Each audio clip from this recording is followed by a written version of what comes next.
Selamat siang Pak.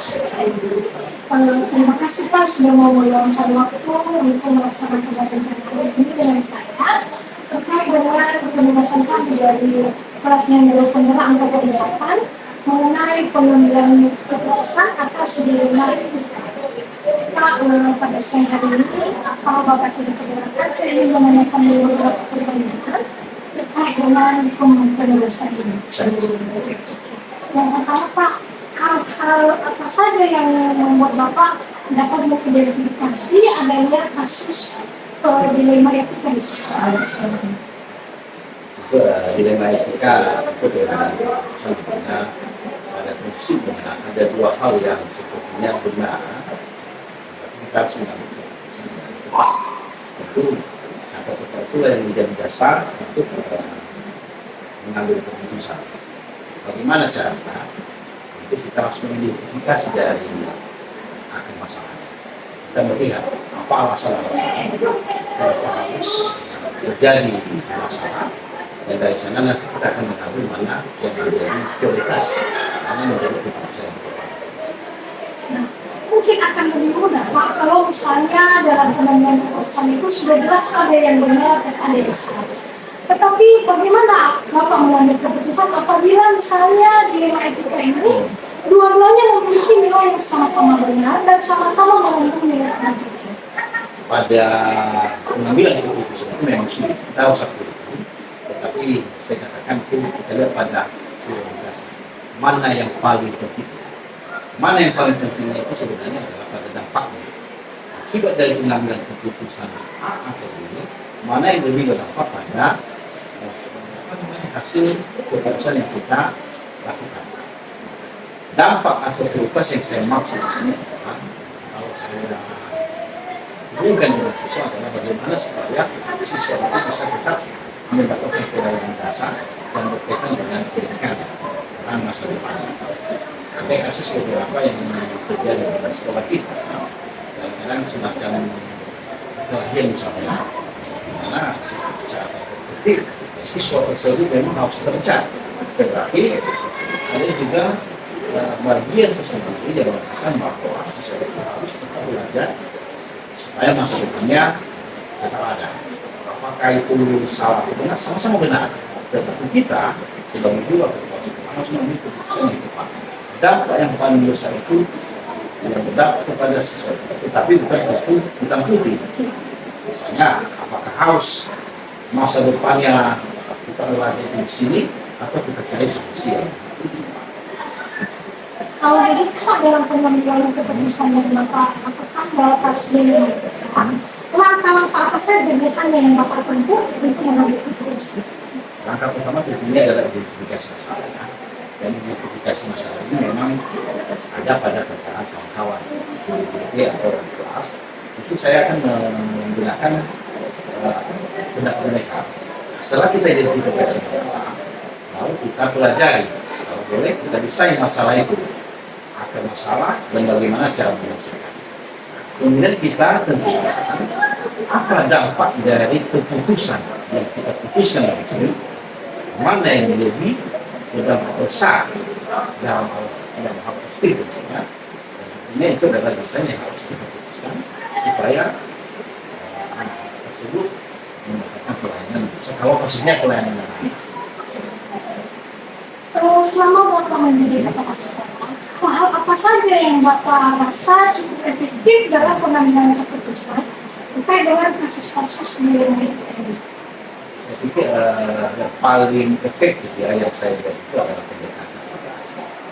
pendekatan pribadi secara kemanusiaan akan lebih tepat, lebih efektif dalam menyelesaikan masalah. Kita punya aturan, kita punya tata tertib, kita punya SOP, tetapi di luar itu ada juga latar belakang kenapa dia harus melakukan sesuatu. Nah, kalau misalnya kita sudah mendekati, memahami alasannya, pendekatan secara pribadi, maka pengambilan keputusan akan lebih cepat atau dampak yang diterima oleh guru atau siswa lebih besar dan pastikan. Seperti itu Pak ya. Lalu Pak, selama mengambil keputusan dilema etika ini, hal-hal apa saja yang menurut Bapak menjadi tantangan dalam pelaksanaannya? Tantangan ya, mungkin lebih banyak pada sisi kemanusiaan ya. Bayangkanlah kalau misalnya guru itu tidak hadir karena alasan keluarganya sakit, sementara dalam aturan disiplin kita negeri atau guru kan kita dibatasi, tetapi ada yang harus dia lakukan untuk kepentingan kesehatan kita. Di situ tantangan yang paling berat. Tetapi kalau misalnya kita bisa mencari solusi yang sama-sama, berarti pelayanan pada kesehatan bisa tercapai, pelayanan kepada siswa juga tidak diabaikan, saya pikir bisa kita ambil. Dalam pengambilan keputusan itu Pak, apakah Bapak membuat jadwal atau acara tertentu yang memungkinkan Bapak untuk menyelesaikan kasus-kasus yang kita ini secara berkala atau bagaimana? Tidak ada secara khusus, tidak ada jadwal khusus bagaimana mengatasi masalah, tetapi secara tempo akan berkawang tentunya. Itu langkah-langkah itu bisa kita lakukan pada evaluasi kinerja kita pada rapat rutin, bisa juga pendekatan pribadi. Karena itu ketika ada masalah yang nampak, itu tidak harus dicawalkan, tapi kita bisa ketemu secara informal dengan bapak ibu atau siswa itu menyelesaikan atau mencari jalan keluar. Kemudian Pak, lebih lanjut dalam pengambilan keputusan ini tentu ada juga hal-hal yang mempermudah. Apakah ada seseorang atau ada faktor-faktor yang mempermudah Bapak dalam pengambilan keputusan khususnya di kasus-kasus dengan etika seperti itu? Itu yang paling membantu untuk mempermudah pengambilan keputusan adalah menentukan masalah. Siapa yang bisa menentukan masalah itu yang kita dapat dari orang-orang yang mengetahui atau sudah mengidentifikasi masalah. Ya, dalam lingkungan sertifikat ini, saya sangat dibantu oleh kawan-kawan itu, terutama di sana adalah kelas, bapak ibu BP dan bapak ibu yang lain, termasuk kaset, sehingga sangat benar mereka nanti, walaupun kadang-kadang berbeda, tapi saya bisa mengambil keputusan yang paling penting. Pak, apakah selama Bapak menjadi sekolah, tentu banyak sekali kasus-kasus dilema etika yang sudah Bapak ambil keputusan. Apakah ada hal atau pembelajaran yang menurut Bapak penting untuk Bapak ambil sebagai seorang kepala sekolah untuk dijadikan pegangan? Saya pikir kata itu penting sebagai pedoman, sebagai acuan untuk menjalankan kegiatan belajar di sekolah, tetapi memahami akan masalah, memahami alasan, memahami faktor-faktor kemanusiaan tidak kalah penting. Sehingga pengambilan keputusan itu memang betul-betul berdampak positif bagi semua. Tapi jangan pernah ada yang diabaikan. Jangan hanya karena faktor kemanusiaan, pelayanan dasar kita, tugas pokok kita dalam sekolah, mengajar dan mendidik tidak terlaksana. Yang terakhir Pak, Anda ini kan masih seorang calon guru. Apakah ada pesan-pesan yang bisa Bapak sampaikan kepada kami agar menjadi pengalaman bagi kami dalam mengambil keputusan? Yang pertama dulu saya apresiasi semua kegiatan, saya lihat kegiatannya sangat positif. Nah, yang kata sebelumnya sekarang, saya melihat bahwa ada komitmen yang kuat ya, yang ada di CPP. Saya berharap itu bisa berlanjut terus. Pesan-pesan saya kepada adik-adik CPP ini berkaitan dengan pembelajaran, kita akan terus membangun komunikasi yang baik dengan kawan-kawan dan berkaitan dengan pengambilan keputusan. Yang saya sampaikan tadi bahwa mari kita ikuti aturan, mari jalankan tugas secara tanggung jawab, tetapi tetap ada sisi kemanusiaan agar melakukan semoga sukses. Terima kasih atas Terima kasih, sama-sama. Terima kasih sudah memiliki.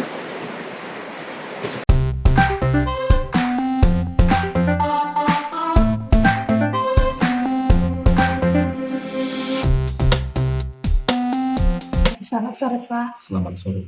Terima kasih karena pada sore hari ini Bapak berkenan untuk saya temui untuk diwawancarai terkait dengan kebijakan-kebijakan yang Bapak ambil dalam pengambilan keputusan di sekolah yang Bapak pimpin.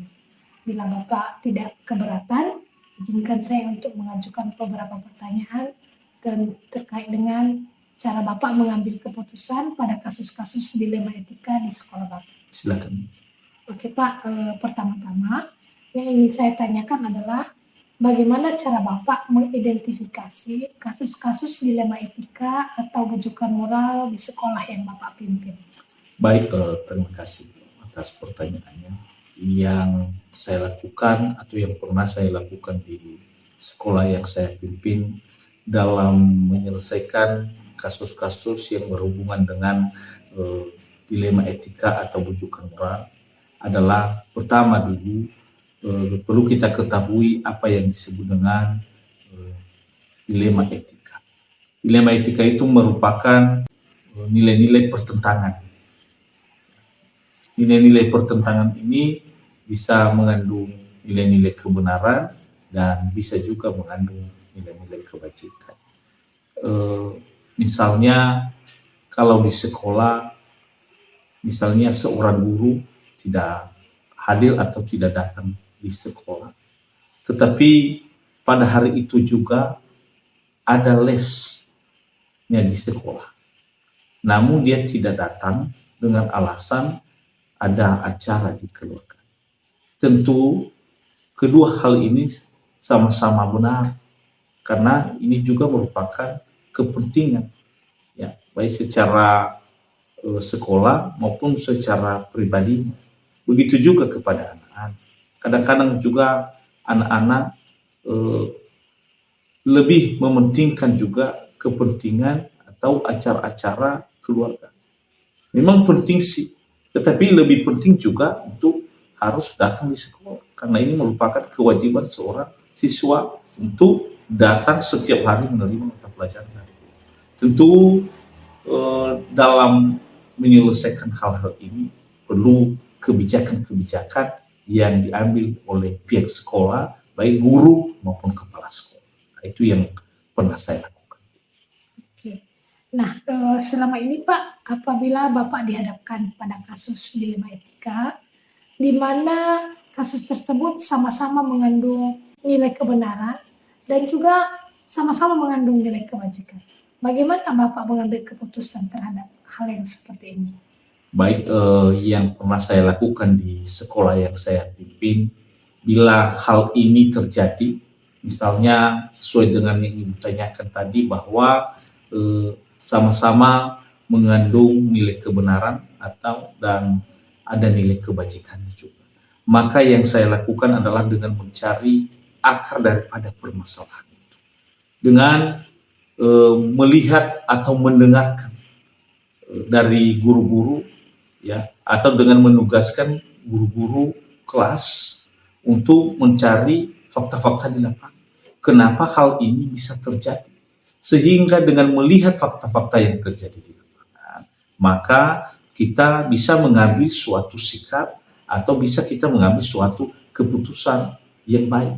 Sehingga dalam hal ini kita bisa mengambil suatu keputusan dengan memperhatikan kebijakan-kebijakan baik oleh guru maupun oleh kepala sekolah. Baik Pak, selama Bapak menjadi kepala sekolah, langkah-langkah apa saja atau prosedur seperti apa yang Bapak lakukan dalam pengambilan keputusan terkait dengan kasus-kasus dilema etika atau bujukan moral di sekolah Bapak? Baik, tentu prosedur yang saya lakukan di sekolah dalam mengambil suatu keputusan, tentu prosedur pengambilan keputusan antara guru dengan siswa tentu berbeda. Kalau guru, tentu kita harus melakukan pendekatan-pendekatan. Kita harus menyelesaikan dengan baik. Kita harus mencari tadi akar atau pokok-pokok permasalahan. Tapi kita selesaikan dengan kebijakan-kebijakan atau dengan melakukan pendekatan-pendekatan. Tentu kalau siswa juga memang tidak jauh bedanya, tetapi kita juga harus melakukan atau mencari apa yang menjadi akar permasalahan. Sehingga inilah nanti yang membuat kita untuk memudahkan kita dalam menyelesaikan permasalahan. Sehingga masalah ini bisa diselesaikan dan keputusan bisa kita ambil suatu keputusan yang tepat dan terbaik.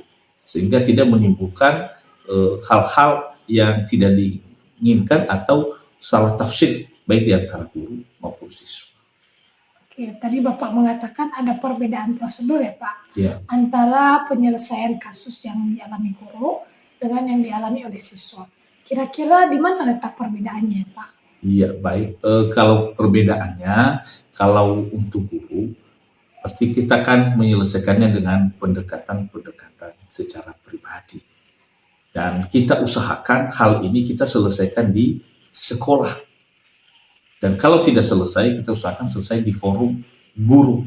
Karena untuk mengantisipasi hal-hal ini berkembang di luar. Tapi kalau kepada siswa, kita selesaikan juga dengan cara-cara pendekatan-pendekatan baik secara pribadi. Dan kalau tidak, kita harus melibatkan orang tuanya dan juga pertimbangan-pertimbangan dari guru-guru sehingga masalah ini bisa diselesaikan juga dengan baik. Jadi itulah yang menjadi perbedaan-perbedaannya. Kalau guru kita usahakan kita selesaikan di sekolah. Kalau siswanya juga tentu hal ini ya walaupun ada perbedaan-perbedaan, tetapi kita sesuaikan dengan tingkat permasalahan. Kalau kita bisa menyelesaikan di tempat, ya kita selesaikan di tempat. Kalau tidak, maka kita selesaikan melalui forum guru. Demikian. Pak, terima kasih Pak jawabannya. Nah, dalam pengambilan keputusan tersebut, hal-hal apa saja yang menjadi tantangan bagi Bapak dalam mengambil ketegasan terkait masalah ini? Baik, tentu yang menjadi tantangan dalam mengambil ketegasan dalam mengambil suatu keputusan. Bila hal ini terjadi, tentu tadi saya katakan bahwa berbeda pengambilan keputusan antara guru dengan siswa. Kita harus melakukan pendekatan-pendekatan ya dengan baik dan melakukan juga pembinaan-pembinaan. Tentu cara pembinaan antara guru dengan siswa tentu ada perbedaan-perbedaan.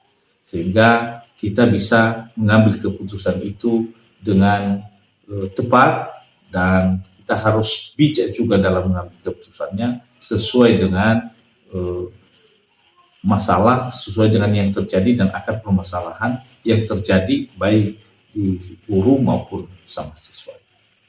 Baik Pak, dalam menyelesaikan suatu masalah ini, dalam pengambilan keputusan Bapak, apakah ada jadwal tertentu yang Bapak khususkan terkait dengan pengambilan keputusan terhadap kasus-kasus dilema etika ini? Baik, secara khusus memang tidak ada jadwal secara khusus, tetapi kita terus mengingatkan, ya. Kalau kepada guru mengingatkan baik di pertemuan mingguan, bulanan, tribuan, kita terus mengingatkan dan melakukan pembinaan-pembinaan agar hal ini tidak terjadi. Dan demikian juga kepada siswa, kita harus bekali mereka dengan terus memberikan pembinaan-pembinaan juga, ya, agar mereka tidak melakukan hal-hal yang tidak sesuai atau bertentangan dengan aturan sekolah. Selama ini Pak, apakah ada langkah-langkah yang atau faktor-faktor yang Bapak anggap sangat membantu Bapak dalam mengambil keputusan terkait dengan kasus-kasus dilema etika di sekolah? Ya, tentu yang sangat membantu saya dalam menyelesaikan hal-hal ini di sekolah yang saya pimpin adalah dengan dibantu oleh Bapak Ibu guru dengan masukan-masukan dan pertimbangan-pertimbangan dari mereka, tentu memudahkan saya dalam mengambil suatu kesimpulan atau keputusan yang tepat. Demikian juga melibatkan seluruh orang tua siswa juga dan komite jika terjadi hal-hal ini di sekolah. Tentu kita ambil suatu kesimpulannya bahwa kita harus melakukan kerjasama yang baik dengan sekolah maupun dengan orang tua atau komite. Yang terakhir ya Pak ya, dari pengalaman Bapak selama ini dalam mengambil keputusan di sekolah, pembelajaran seperti apa yang bisa Bapak petik terkait dengan pengalaman-pengalaman pengambilan keputusan tersebut? Sebenarnya pengalaman-pengalaman saya dalam pengambilan keputusan, sebenarnya dalam mengambil keputusan ini, kadang-kadang kita dalam mengambil suatu keputusan, apalagi kalau masalah seorang guru, kita agak berat mengambil suatu keputusan. Tetapi dengan kebijakan-kebijakan, dengan melakukan hal-hal yang tepat, maka kita bisa melakukannya dengan baik, pengambilan keputusan dengan hal-hal yang terjadi kepada guru maupun kepada siswa. Baik Pak, demikian saja pertanyaan yang ingin saya ajukan dalam sesi wawancara ini. Terima kasih karena Bapak telah bersedia meluangkan waktu dan selamat sore Pak. Selamat sore, Yahoo. Yahoo.